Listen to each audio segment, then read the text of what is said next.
Good afternoon and welcome to today's edition of Pointing to the Cross. And today we're going to take a look at a prayer that Jesus prayed in John chapter 17. And this particular part of the prayer, Jesus is praying for believers, not just the disciples that were there on earth with him at the time, but for all those who would believe in the time moving forward. Because we see in verse 20 of chapter 17, it says, I do not pray for these alone, but also for those who will believe in me through their word.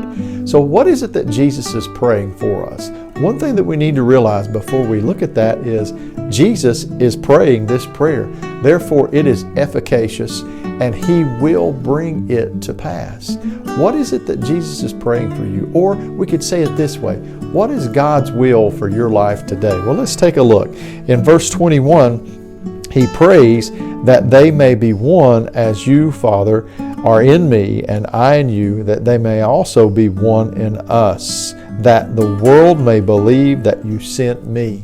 And he's praying for unity, not specifically the praying for unity with each other, but unity with God. Kind of like he was talking about in John chapter 15 when he said, I am the vine, you are the branches, and my Father is the vine dresser. Being one, abiding in God on our daily walk.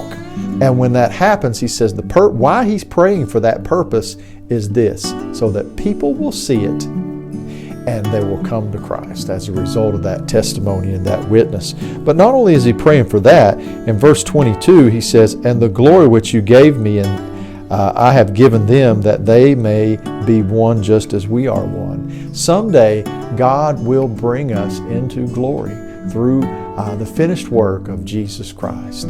That glory that we shall share with him in heaven. And then he also prays in verse 24, if it says, Father, that I desire that they also whom you have given me may be with me where I am. Well, where was he going? He was going to no place other than heaven. Jesus desires that you be in heaven with him someday. It's not his will that any should perish and go to hell. So we need to get busy witnessing and know that it is God's will for us to be with him someday.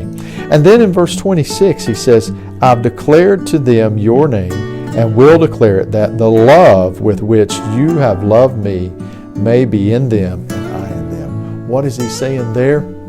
Love each other. Love each other. That is a distinguishing characteristic of the believer. Loving one another. And when people see that, they see something different. They say, you know what? I don't know what it is about that guy or that girl right there, but they have something that I want. And they make me want to be around them. And you know, that is the love of God coming out through us to others. So Jesus prayed that for you. And will you receive that prayer today and walk in it? We'll see you next time on Pointing to the Cross.